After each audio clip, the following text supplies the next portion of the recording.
Perhaps the most intense, pained, and persistent challenge that believers hear about the truth of the Christian message comes in the form of what we call the problem of evil. The suffering and evil which we see all about us seems to cry out against the existence of God, at least a God that's benevolent and a God that is almighty.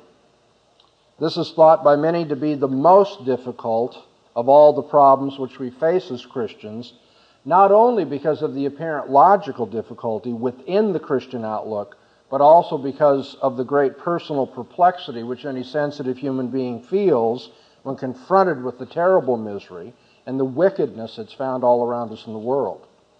Man's inhumanity to man is notorious in every age of history and in every nation of the world. There's a long story of oppression, indignity, unkindness, torture, and tyranny.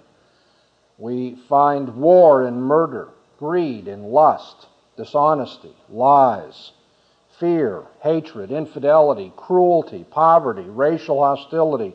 And then when we look at the natural world, we see what appears to be needless suffering and pain, birth defects and parasites, attacks of violent animals, radioactive mutations, debilitating diseases, deadly cancer, starvation, crippling injuries, typhoons, earthquakes, and on the list of natural disasters goes. And so when the unbeliever looks at this really unhappy vale of tears, he feels there's a strong reason to doubt the goodness of God. Why should there be so much misery? Why should it be distributed in such a seemingly unjust fashion? After all, as Dostoevsky asked in Brothers Karamazov, if it were left to you to be the architect of the world, would you permit this kind of misery? And most people would say to that rhetorical question, of course not. Now, I think it's very important that when you come up against that kind of objection, that you remember that often people who are bringing it up are doing so because they personally have been affected by the wickedness and the cruelty and the pain in this world. It's always important to take account of the emotional or existential condition of the person that you're talking to. I don't want to say it's only here, but it's especially here I've noticed that people will bring up things. They want to know why their brother died in childhood. They want to know why they had to lose their mother to cancer so early in life, and things like that. So remember your audience. Don't imagine that when you're answering this, it's just a matter of slicing and dicing the academic side or the philosophical side of this. You need to minister to that person. And hopefully by the end of this lecture, you'll have some idea of how that can be done.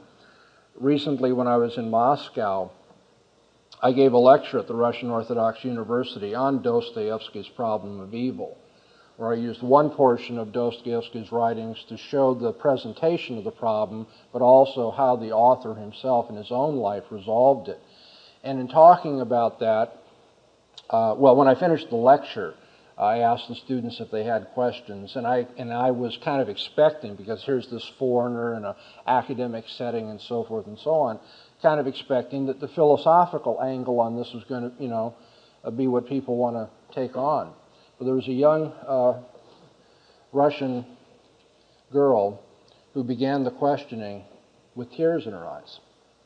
And she said, Dr. Bahnsen, I understand how the problem of evil can be answered by those of us who are believers when people who are atheists throw that at us. She said, what I don't understand is how we who are believers can answer the problem of evil, because it seems so often the righteous suffer. And she had been through a lot. Not just her. Those who claim the name of Christ in Moscow have suffered for years. And she wanted to know how these sorts of things can take place if God is really in control of the universe. See, I need to remember, too, when I go out and lecture, I'm talking to people who don't just think. They live in this world. And God was very gracious, and I think gave me some grace to respond to her. I talked to her about the evil I've suffered in this world. I talked to her about the sorts of physical problems that I have with disease and so forth, and some of the injustices and hard things that I've been through. And I could tell that for all of the hoped brilliance of the philosophy, it's when I told her that I suffer and hurt as well that I realized that she was listening. And I told her that in the end, as a believer, when I want to cry out to God, why? Why do you let these things happen? And even committed Christians struggle with God. You read the Psalms, you'll see David struggled with God, wondered about these things. It's very helpful for me to remember that the first word of Jesus, in the famous line from the cross, is also why. Why have you forsaken me? And if the Lord of glory, who knows everything, could also suffer that, then I don't believe that I've lost my humanity or my conviction about God just because it hurts me too. So please remember, when the problem of evil is brought up, it's not always being brought up by a snide philosopher or professor who thinks he's just going to whittle the Christian faith down by that. Many times people are suffering personally.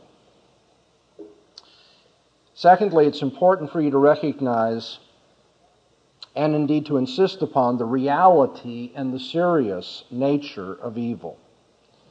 The subject of evil is not an intellectual parlor game.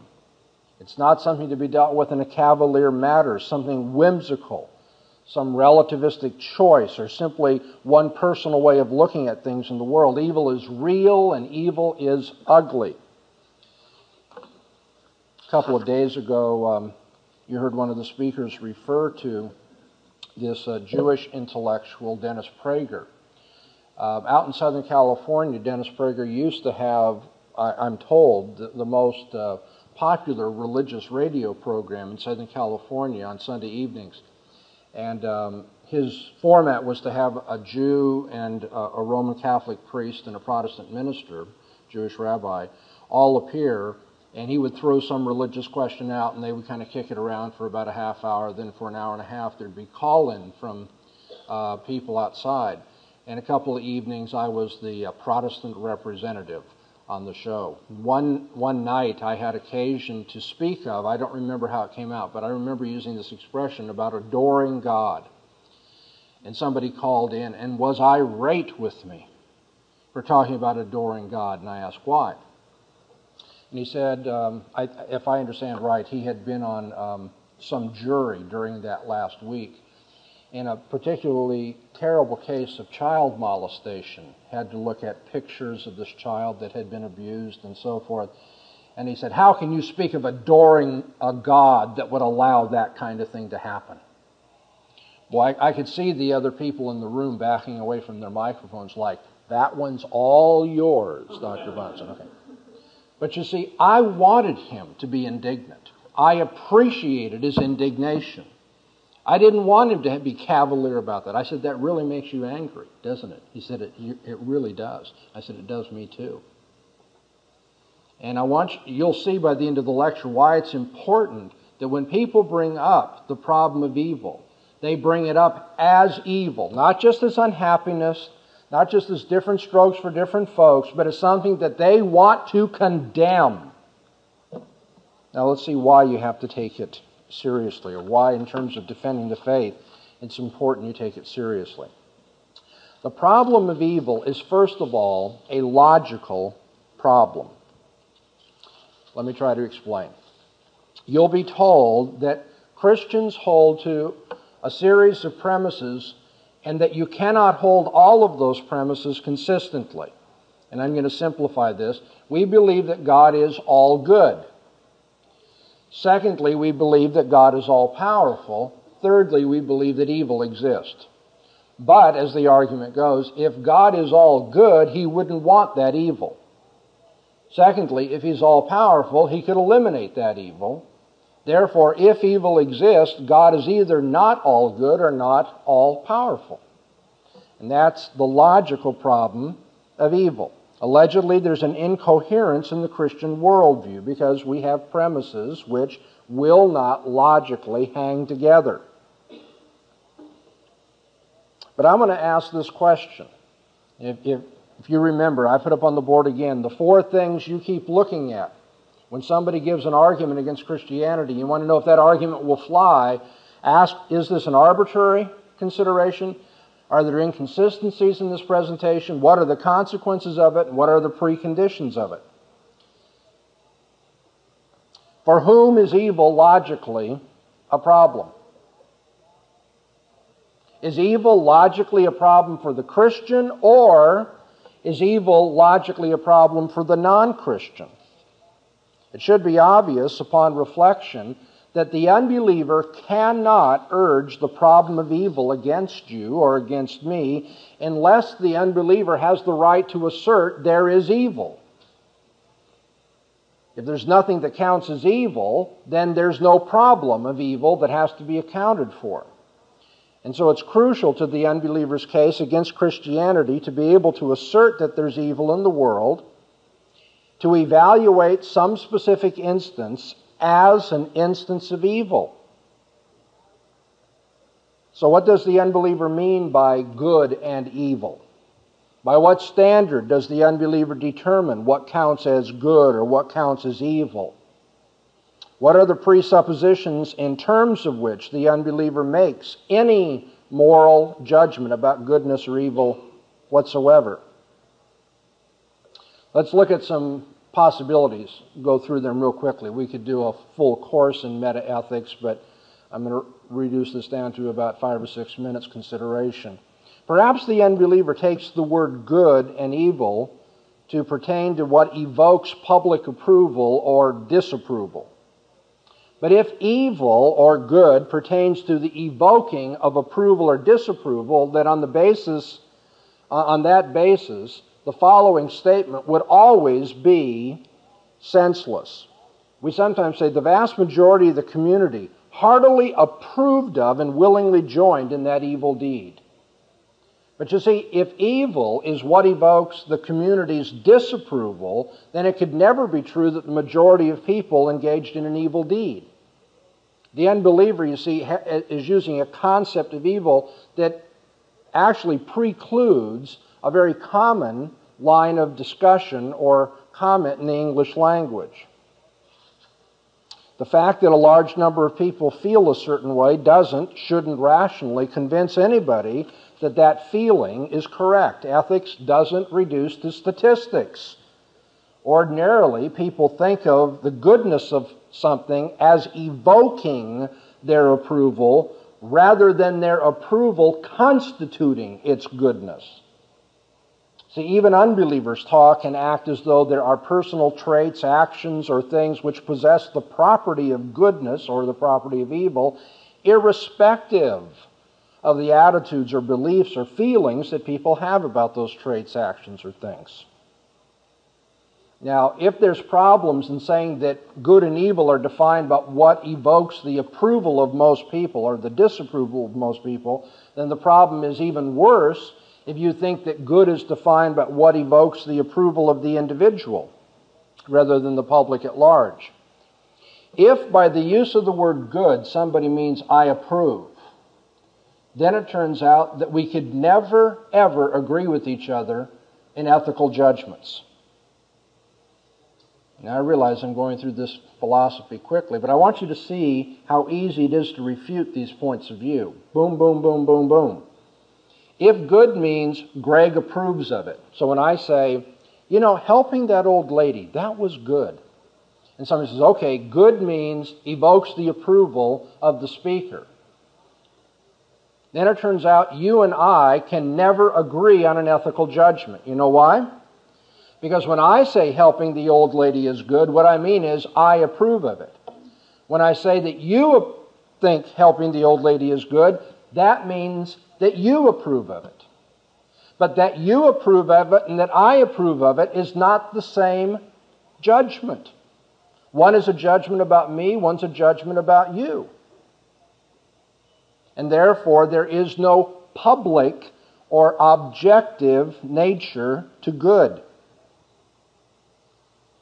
The unbeliever usually turns then to what's called instrumental theories of good, saying that good is defined by the consequences that are brought about by an attitude or an action. An action is good if it achieves a certain end, like the greatest happiness for the greatest number, what we call utilitarianism. Now, the irrelevance of that concept of goodness for making ethical determinations is that one would need to be able to rate and compare happiness in order to make any judgment about goodness. If I say the good act is what promotes the greatest happiness for the greatest number, then I need to be able to evaluate or in some way measure the happiness that is created by the action. Moreover, I need to be able to compare, because some actions might bring unhappiness to a few individuals, or maybe to many, and the same action would bring happiness to a lot of individuals or a few. So you have unhappiness and happiness that have to be balanced, and then you have to draw a net judgment. Okay, so I'm going to give you an illustration. Let's say we take one of the students at the conference, maybe one of the students that's particularly disliked, hasn't been showering, using deodorant this week. And I bring this person up here and I say, now I've got this pin, and I propose to stick this pin in this individual. Now, how many of you are going to be made happy by my doing that? Yeah, let him have it. I said, now how many of you think it's going to hurt him? That's why we want you to let him have it. But you see, I've got to measure his unhappiness if I'm going to be a utilitarian. Okay, and so what if the person now appeals with me, says, please, Dr. Bahnsen, don't stick the pin in me. I say, give me an argument, you utilitarian you. He says, well, it so happens that the amassed unhappiness that I will undergo outweighs the total happiness of this group. I said, well, I don't think that's true. But he's going to say, well, then how do you prove otherwise? You see, utilitarianism, which appeals to so many people, in fact, liberal theology thinks utilitarianism, which was destroyed philosophically long before Joseph Fletcher got hold of it and thought that was the way to define love, utilitarianism makes it impossible to make moral judgments. All we can do is guess at what would bring the greatest happiness for the greatest number. We can't really prove it one way or another because we can't calculate all the consequences and we can't compare pains and pleasures. Utilitarianism is really unworkable, but there's even a more fundamental logical problem with utilitarianism. Utilitarianism, or any consequential, instrumental view of goodness, says good is what produces a particular end. But you see, you could only know that that was good if the end that is mentioned is what? Good. That is to say, consequential theories of ethics always beg the question as to what is intrinsically good.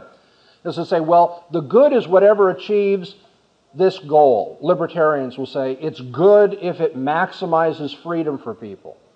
Well, they're right if freedom for people is itself good. But that's what has to be defended. Unbelievers don't do that.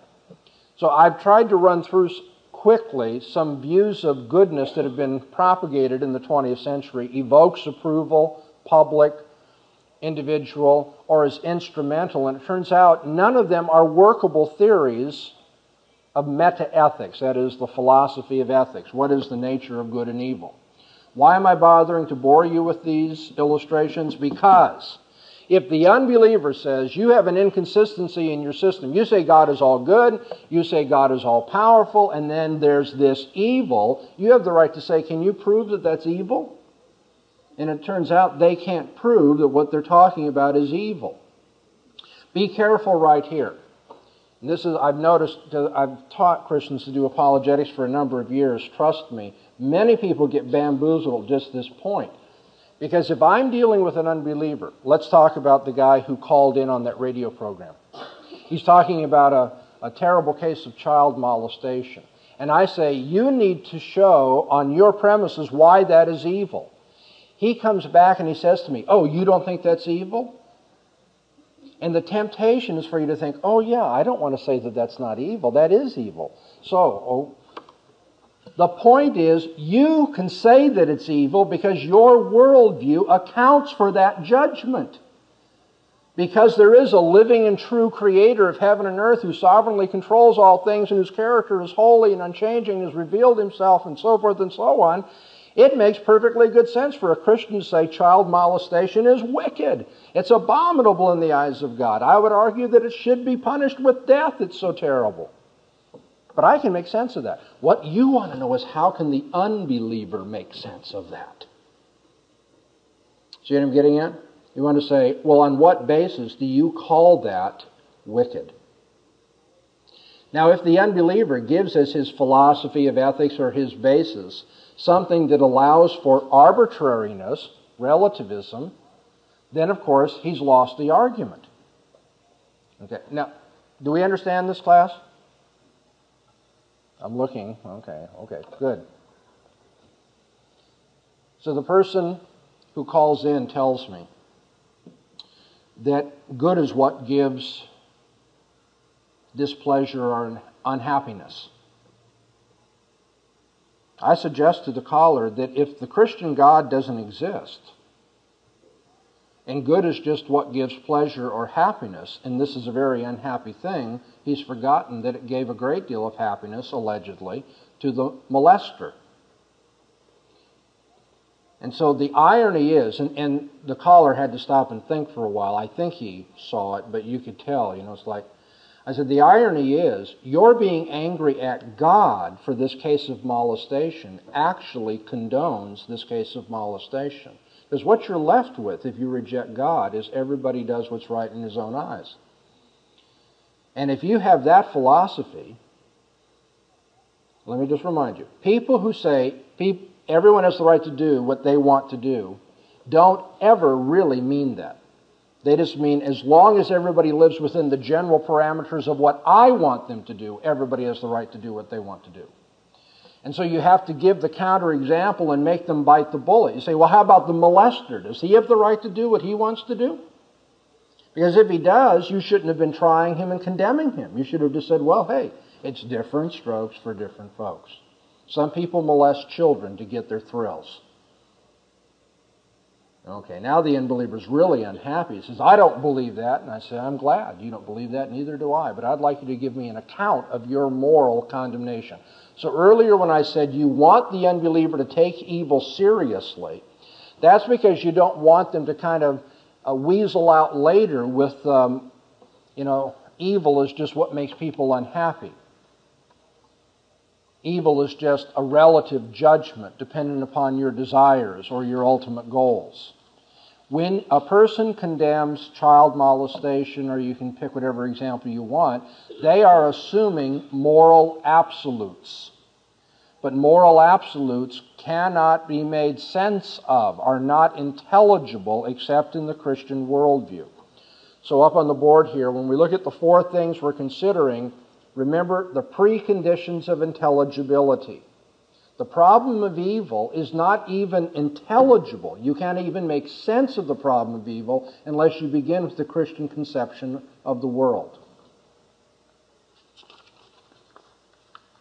Now, the reply that we'll sometimes get to this is, well, maybe as an unbeliever, I'm not able to call something evil, but the fact is that you Christians, within the circle of your thinking, still have a paradox that has not been resolved. Okay? The unbeliever says, I don't have the right to call that evil. But you call that evil, and I want to know how you can call that evil and still believe that God is all-powerful and God is all good.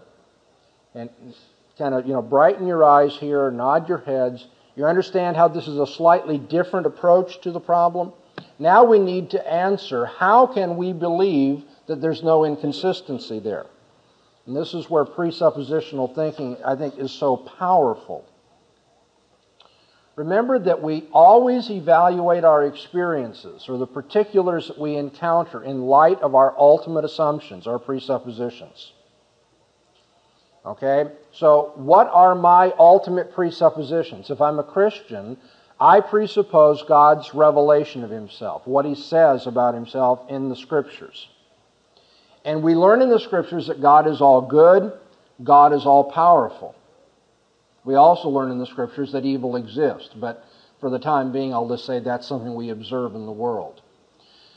If my ultimate presupposition is the goodness and the power of God, and then someone points to evil in the world, I'm going to evaluate that in light of my presuppositions and draw what conclusion?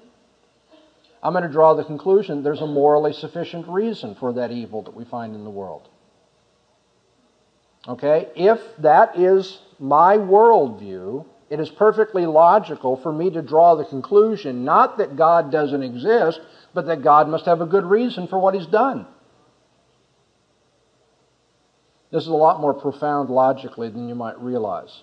The unbeliever has brought the problem of evil to you, thinking that you must evaluate evil in a neutral fashion. And if you approach it neutrally, the question is legitimately asked, so is there or is there not such a God? But if my commitment is to the existence of this God, when evil is presented to me, I draw this conclusion, that evil must have a morally sufficient reason, because the God I worship is all-powerful and all-good. That is just as legitimate a way of reasoning as, actually it's more legitimate, but it's just formally as legitimate as the line of reasoning the unbeliever wants to take, and that is that evil shows God can't be all-good or all-powerful. And so what you tell the unbeliever is, well, we Christians believe something else. Not only is God all good, not only is God all powerful, we have a third proposition taught to us in the Bible. God has a good reason for everything He does. And with that, there is no longer a logical problem of evil. The logical problem just dissolved. That is, I took the logical sting out of it by adding this other proposition. But I'll bet as you're sitting there, the dissatisfaction, if there is any, with approaching the problem of evil in this way, you feel is, well, yeah, there's no logical problem, but there's certainly a great psychological problem. You see, the problem of evil ultimately, I don't think, is a logical difficulty for people. It isn't all that difficult to point out, well, if God has a good reason for the evil, then it's not, something contrary to His character. If God has a morally sufficient reason for the evil that exists, as the Bible teaches us, His goodness and power are not challenged by the reality of evil events or evil things in human experience. The only logical problem which arises in connection with discussions of evil is the unbeliever's philosophical inability to account for the objectivity of his moral judgments. Okay, so the problem of evil is not fundamentally a logical one. The problem which men have with God when they come face to face with evil and suffering in the world, I want to maintain is not philosophical, but it's psychological. That is to say, we all find it emotionally very hard to have faith in God and trust His goodness and power when we are not given the reason why bad things happen to us and others. See, the unbeliever presents the problem of evil I'm suggesting, whether he says it explicitly or not, with this underlying demand. If there's a morally sufficient reason for this evil, then I need to know what it is. Why did such terrible things happen? Unbelievers internally cry out for an answer to that question. By the way, believers do too, as I've already confessed. But God does not always, and indeed if I read the Bible correctly, He rarely provides an explanation to human beings for the evil that they experience or that they observe. In Deuteronomy 29:29 we read, "The secret things belong to the Lord our God."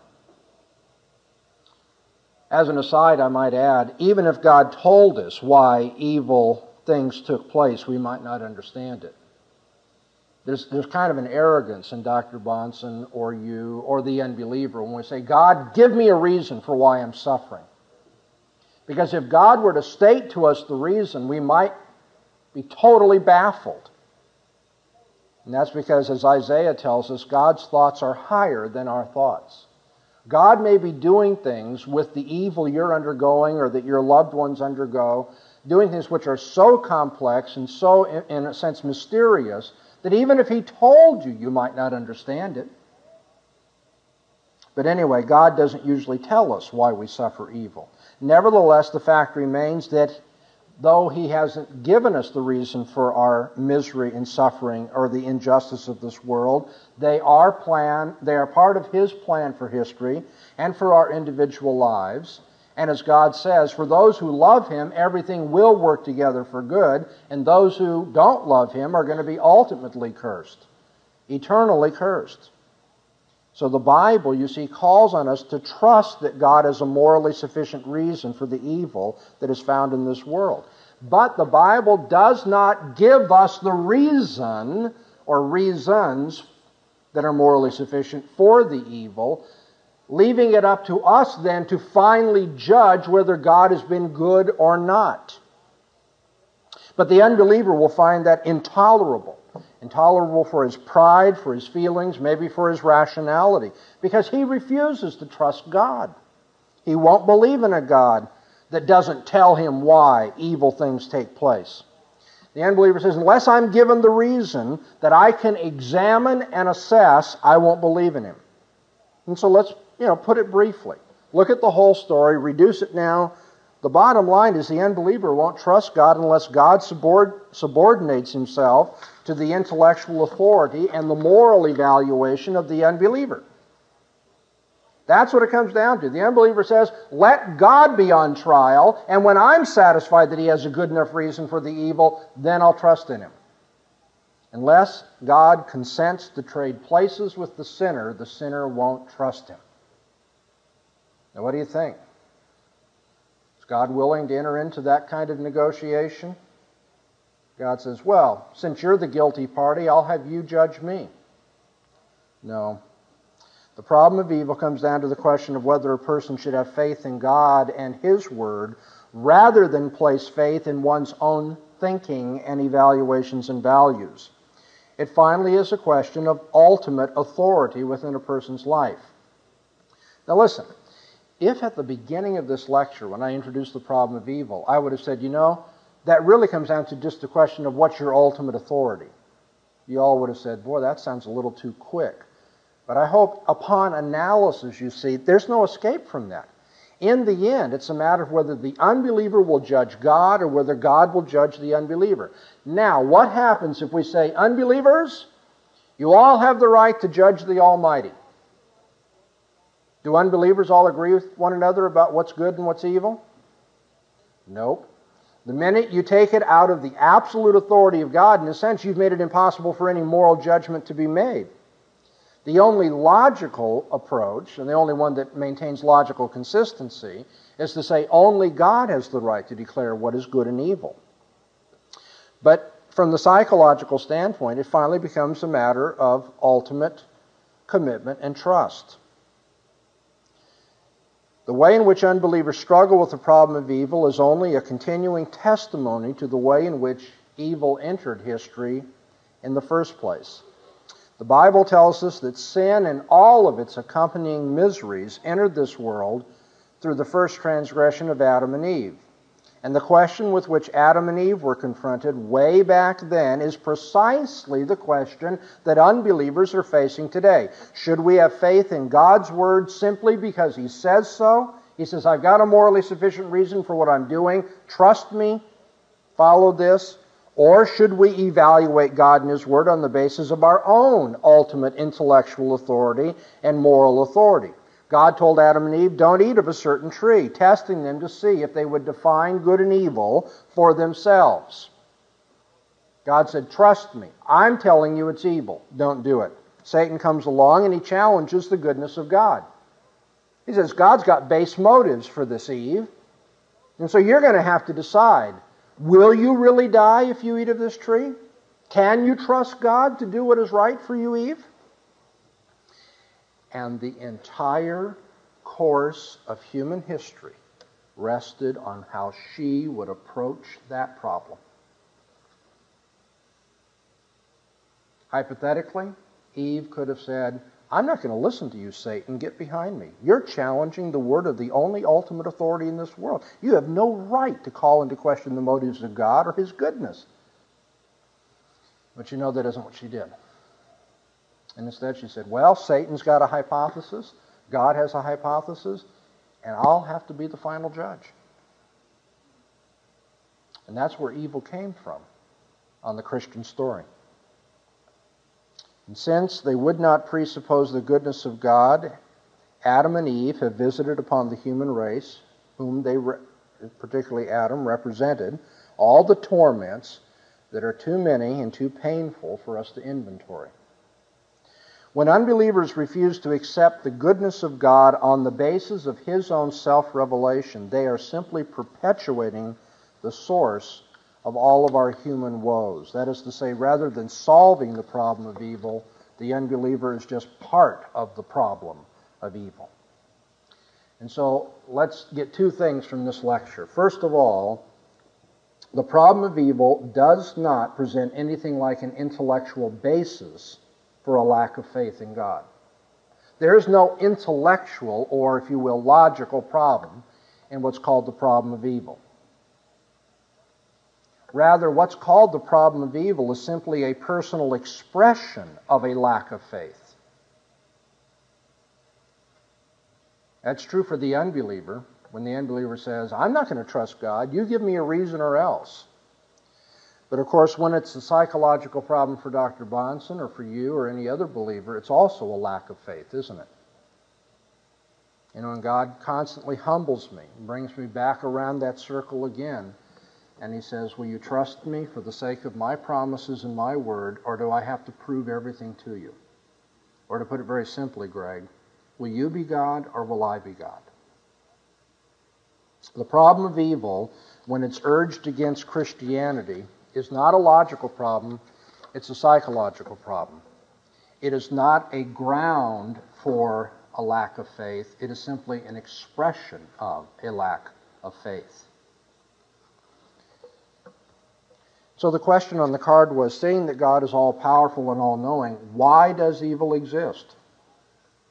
As far as I can see, the only answer the Bible gives us is to glorify God all the more fully.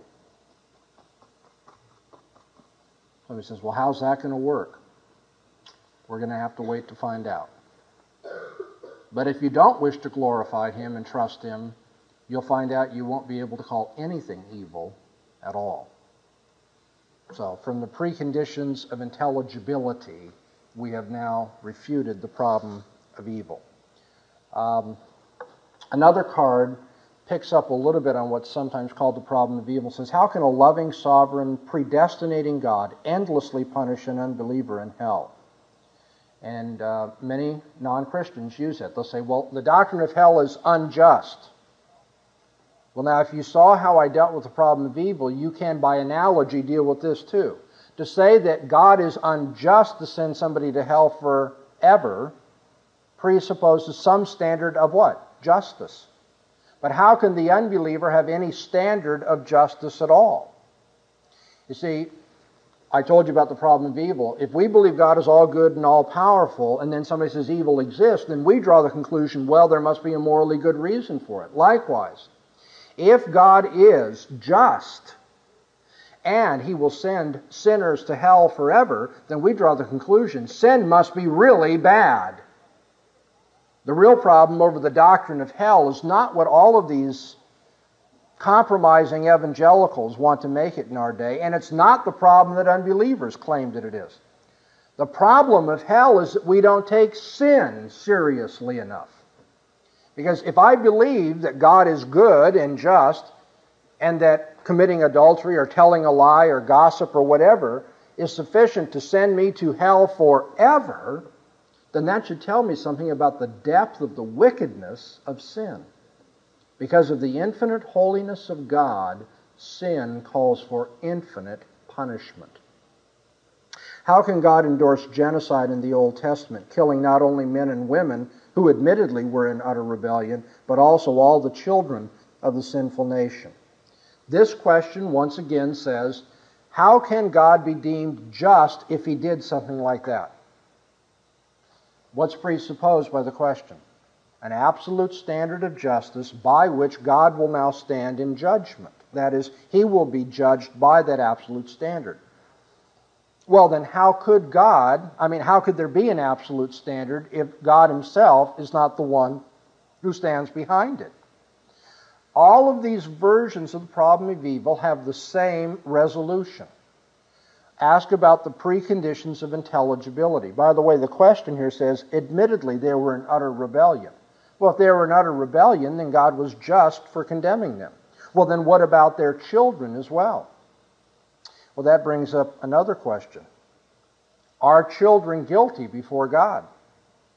Or, let me put it in this form. Does the unbelieving Aborigine bushman in the heart of Australia in the year 50 A.D. burn forever when he has never been exposed to the gospel of Jesus Christ? The answer is yes, he does.